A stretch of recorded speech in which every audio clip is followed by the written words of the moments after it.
If you are looking to start or grow your career as a software developer or consultant, then you are in the right place. Through my own growth, as well as having conversations with successful people in this space, I wanted to share the 3 biggest takeaways that I have learned through having conversations with these people and applied to my own career. Now, I'm a generally pretty driven person, but you do not have to be in order to apply these to your career and your life. We are going to get into what you can do to grow. I think this is something that is really important, but unfortunately just does not come naturally to a lot of people. And what you can do to improve your current situation. I think this plays more into the psychology of how you can actually get more work done, and I can certainly say that that's the case for me. So no matter where you are in your journey today, these 3 tips are going to be useful for you. Hey, welcome to the channel. My name is Griffin Lickfeld and I am a Microsoft Dynamics and Power Platform consultant and developer, but you do not have to do this sort of software development or consulting work that I do for these to be applicable to you. Because the content in this video is targeted and specific, but it is not niche specific to what I do so that it can be applied to your career and, like I said, even your life. Okay, so the first piece of advice that I got from a mentor of mine is to become an expert at one thing. Now, what do I mean by this? Essentially, my friend was telling me to become a subject matter expert in a super specific part of the software I develop on. Essentially, to become so good at a topic and share my knowledge with other people so that I could become that guy or girl for other people to come to with questions over that topic. I work with the Microsoft Power Platform, which covers a bunch of different components that support businesses. And instead of trying to know and be average in all of the different components, his advice was to become an expert in one of these. Obviously, I need to be educated and to be able to develop any component in any of these, but instead of trying to be good at all of them, I should be focusing on building my name and brand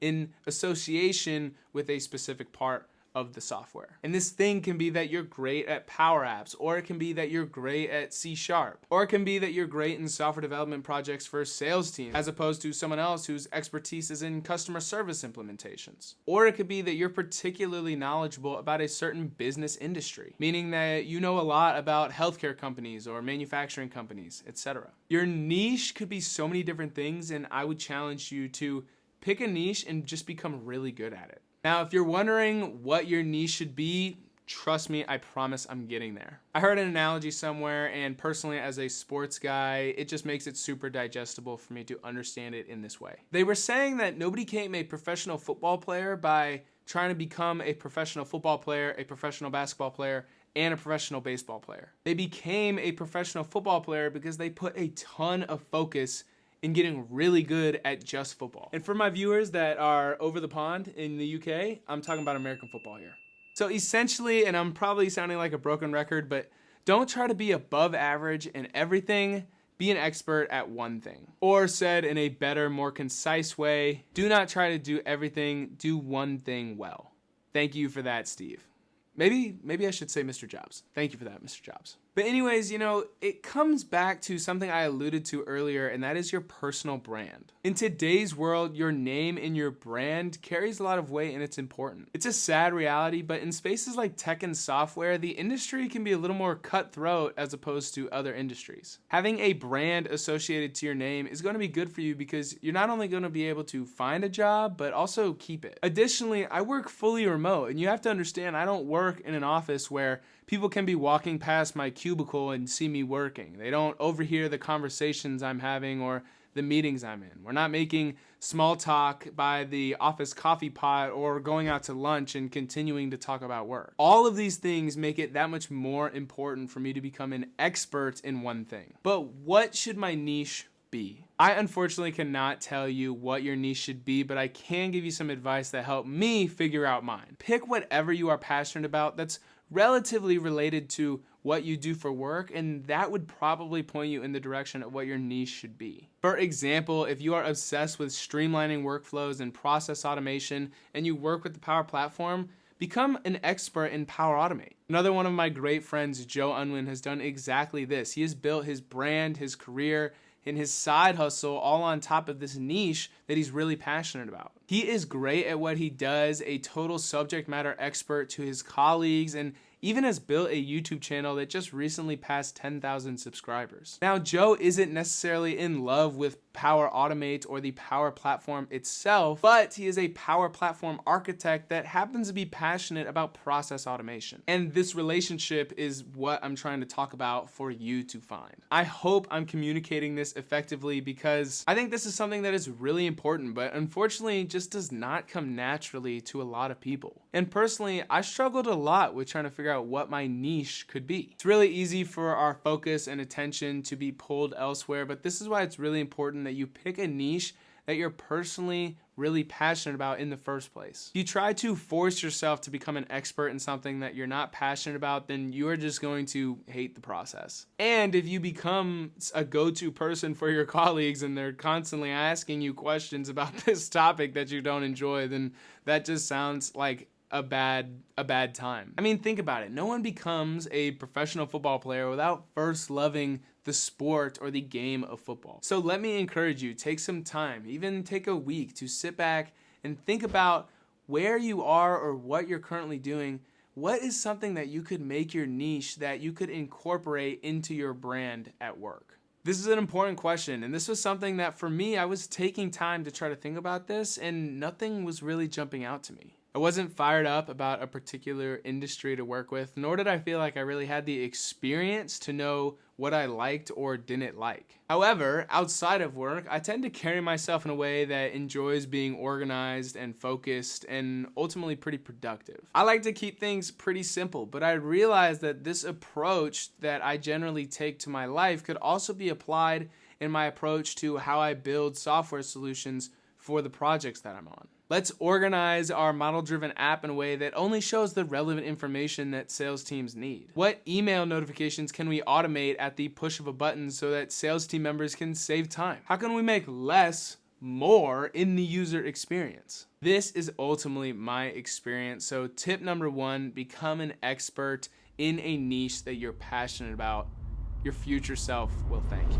If you are thinking to yourself, you want to learn more about the low code or Power Platform development, then I want to personally invite you to sign up for this completely free self-paced course that is going to tell you everything you need to know so you can begin doing this today. Not too long ago, I was a complete beginner. I had no idea what I was doing, and I didn't even know what the Power Platform was. But in just 2 years, I have taken control of my career, and I can truly say that I love what I do. The content in this course is handpicked by me to help you understand everything you need to know to begin developing in the Power Platform and ultimately prepare you for the PL 900 if you're looking for a certification as well. If you're interested, be sure to follow the first link in the description down below, and do not forget to use code YouTube at checkout to get the course for completely free. This will instantly give you immediate access to all of the course's information so that you can begin changing your future today. Now, our second tip is a quick one and is fairly straightforward, but I recently discovered something that's pretty profound. I think this plays more into the psychology of how you can actually get more work done, and I can certainly say that that's the case for me. That is to get organized. I take a lot of pride in my workspace and having a place where I can go and get effective work done. I'd be lying if I told you I never had a collection of cups over here on this part of my desk. That is definitely the cup section of the desk. But the reality is, if your workspace is messy, then your mind is going to be messy and you'll have unconscious distractions around you. And I'm not even talking about the physical space, also your file space, the apps, the files on your computer, your browser extensions, your browser bookmarks. All of this can instantly improve the quality of your work and how much work you can get done because you're spending less time searching for things or dealing with messes and more time developing. Ultimately, this is going to allow you to do better work and get more work done because you don't have to spend time digging for something that you're looking for, and also give you better focus when you're working. I don't know about you, but I find if I had a distracted morning or if I take my laptop into the living room, then there is just simply no work getting done. Mentally, I have been able to make this space, this desk, this chair, the lo-fi music that I'm listening to, that environment is my work environment. I get it's different if you work in an office or if you work from home because especially if you work from home, you almost have to simulate this going to work feeling. Here's something that I think is profound that recently had an impact on me. I found that I did not have as good of a work-life balance as I thought because after work, my mind was still at work. I wasn't able to be as present with my friends and family because of this. My wife actually recommended that I shut the door to the office once I'm done working, and this is something that's actually mentally helped me turn off work. I have organized my work into this room, and my life is organized into all of the other spaces in my home. Then in this space, I have it physically organized to allow me to do more work when I'm working. All this to say, clean up your desk, bro. Come on. In the spirit of getting more work done without having to add additional efforts, tip number 3 is to learn the tools available. One thing I have come to quickly recognize is the software development space is filled with a ton of really smart people and really smart tools. And there are thousands of resources out there that are free that are there to help you learn something that you don't know. If you have a question on something, there's likely a blog post out there answering something at least similar to what you're wondering. Take time to learn the free tools available to you. Often I fall victim to this. I will do something a certain way because that is what I know, and then later on I find out that there is this tool that does exactly what I was doing, way faster. If I would have just taken time to learn about the tool, then I would have just saved more time and energy. There are 3 tools that I use specifically that boost my work every day when using Microsoft Dynamics, and you can check out what these are in this video here on the channel. Thank you guys so much for sticking to the end of the video. My name is Griffin Lickfeld, the host of Citizen Developer, and I'm excited to connect with you guys in the next one.